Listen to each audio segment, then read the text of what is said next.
Halo semuanya, di video kali ini saya akan menjelaskan sejarah perkembangan komputer dari generasi awal hingga sekarang. Sebelumnya saya akan memperkenalkan diri. Saya Rian Ferdiansyah dari jurusan Sistem Informasi 2021A dengan NIM terakhir 073 Universitas Negeri Surabaya. Sebagian besar kegiatan yang dilakukan manusia di era modern ini dilakukan menggunakan komputer. Terlebih di saat pandemi seperti ini, di mana seluruh aktivitas serba online. Perangkat komputer yang awalnya ditujukan hanya sebagai sarana penunjang pekerjaan, kini sudah menjadi suatu kebutuhan yang wajib dimiliki oleh masyarakat. Proses perkembangan komputer tidak secanggih saat ini, karena memang mengalami proses.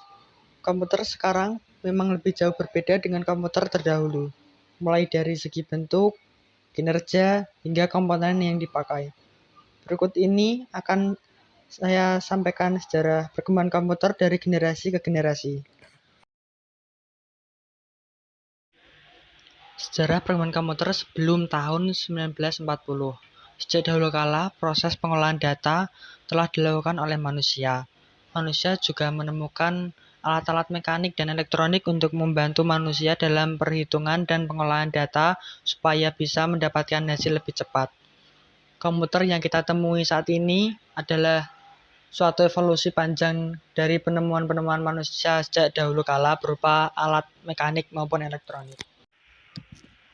Ada 4 golongan besar alat pengolahan data, yaitu peralatan manual, peralatan mekanik, peralatan mekanik elektronik, dan peralatan elektronik. Abacus muncul sekitar 5.000 tahun yang lalu di Asia kecil dan masih digunakan di beberapa tempat hingga saat ini. Dapat dianggap sebagai awal mula mesin komputasi. Alat ini memungkinkan penggunanya untuk melakukan perhitungan menggunakan biji-bijian geser yang diatur pada sebuah rak. Para pedagang di masa itu menggunakan abacus untuk menghitung transaksi perdagangan. Seiring dengan munculnya pensil dan kertas, terutama di Eropa, abacus kehilangan popularitasnya.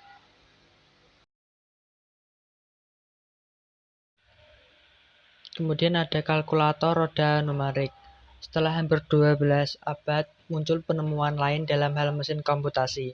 Pada tahun 1642, kotak persegi kuning ini yang dinamakan Pascaline menggunakan 8 roda putar bergerigi untuk menjumlahkan bilangan hingga 8 digit. Alat ini merupakan alat penghitungan bilangan berbasis 10. Kelemahan alat ini adalah hanya terbatas untuk melakukan penjumlahan. Selanjutnya ada kalkulator roda numerik 2. Tahun 1994, seorang matematikawan dan filsuf Jerman, Gottfried Wilhelm, memperbaiki Pascaline dengan membuat mesin yang dapat mengalihkan. Sama seperti pendahulunya, alat mekanik ini bekerja dengan menggunakan roda-roda gerigi, dengan mempelajari catatan dan gambar-gambar yang dibuat oleh Pascal, Leibniz dalam menggunakan alatnya.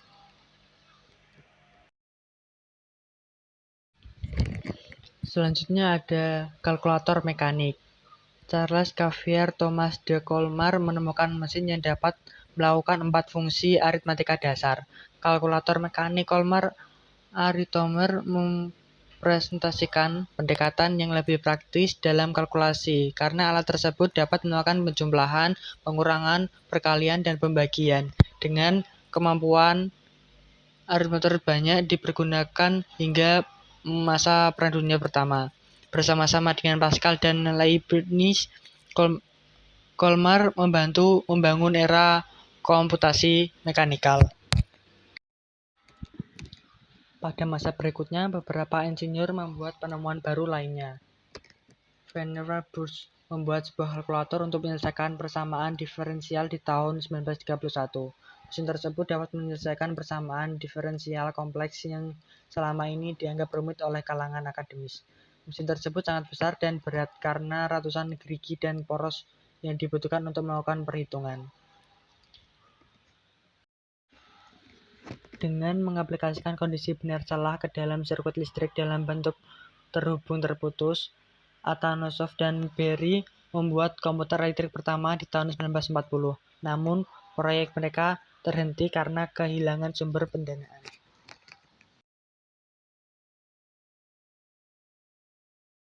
Charles Babbage memang sering kali disebut sebagai penemu komputer. Tapi di balik itu, ada beberapa nama ilmuwan hebat lain yang berjasa terhadap sejarah perkembangan komputer tersebut. Ada beberapa nama ilmuwan yang memiliki kontribusi dalam sejarah komputer, yaitu tadi Charles Babbage, ada Lovelace, dan Alan Turing. Charles Babbage merupakan seorang ilmuwan dan matematikawan Inggris. Charles Babbage memulai penemuannya dari rasa keingintahuan untuk memecahkan perhitungan matematika secara lebih cepat. Awalnya, Babbage membuat sebuah kalkulator kecil untuk hitungan matematika hingga 8 desimal.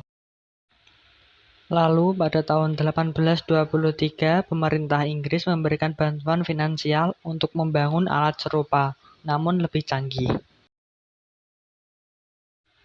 Kemudian ada Lovelace. Kontribusi Lovelace berkesempatan untuk menerjemahkan konsep analytical engine milik Babbage ke bahasa Perancis bersama dengan insinyur dan matematikawan Italia, yaitu Luigi Federico.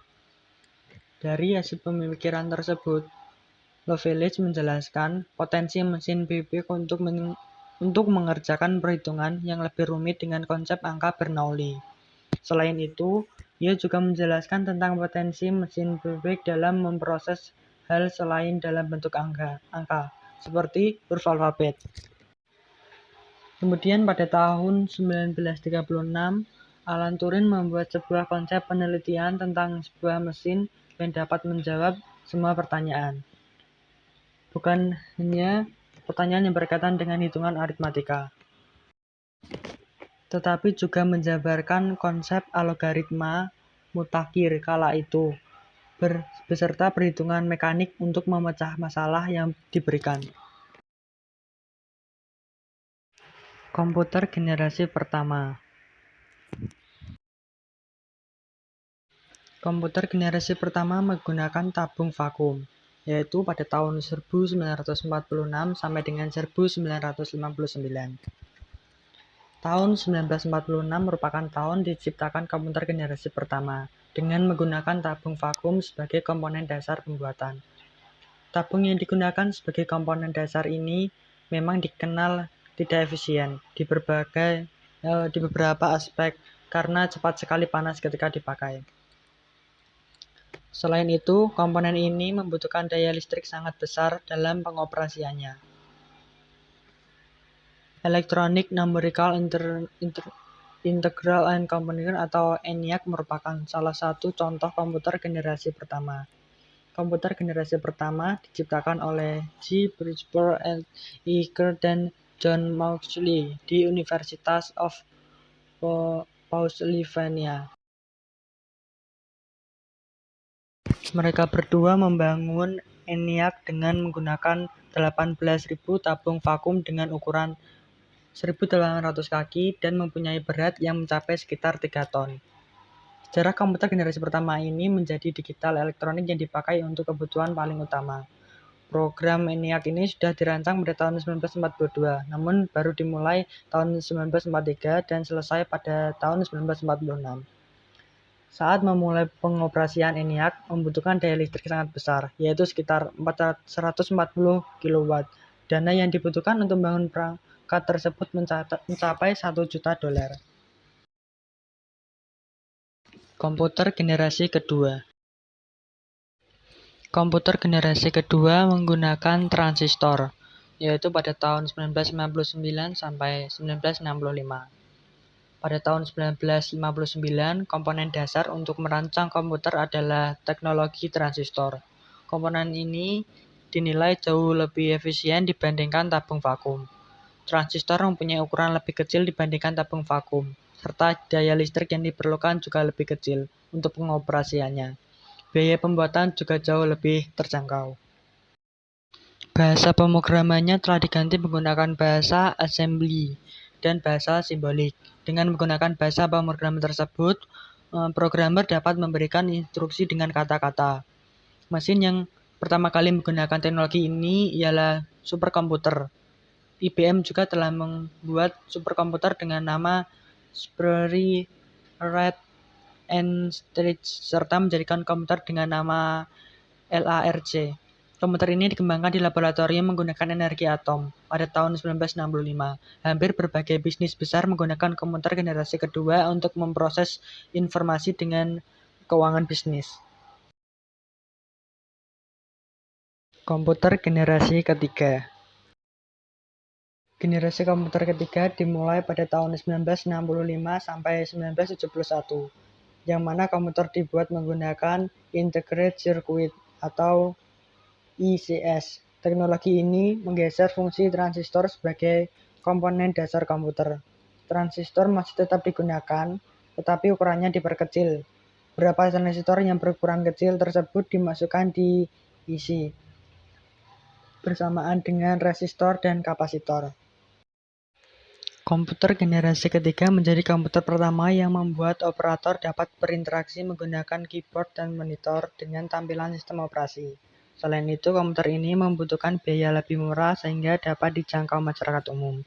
Dalam penggunaannya, transistor membuat kinerja komputer cepat panas, sehingga komputer generasi kedua mulai ditinggalkan. Komputer generasi keempat. Komputer yang kita pakai sekarang merupakan komputer generasi keempat, yang mana dibuat dengan menggunakan komponen dasar bernama mikroproses. Chip mikroproses memiliki ribuan transistor dan beberapa macam elemen sirkuit yang mana saling terhubung menjadi satu. Intel menjadi sebuah perusahaan yang paling berpengaruh terhadap perkembangan chip mikroproses karena mereka berhasil menciptakan Intel 4004 yang merupakan cikal bakal perkembangan komputer. Perusahaan dari Intel berhasil menggantikan perangkat komputer yang memiliki ukuran yang besar menjadi sangat kecil, sehingga menjadikannya lebih efisien. Pada tahun 1971, IBM menciptakan komputer yang didesain khusus untuk kalangan rumahan. Sedangkan Apple mempublikasikan Macintosh untuk pertama kalinya pada tahun 1984, yaitu sebuah sistem operasi agar dapat dijalankan dari perangkat komputer, serta dapat menyesuaikan dirinya sendiri.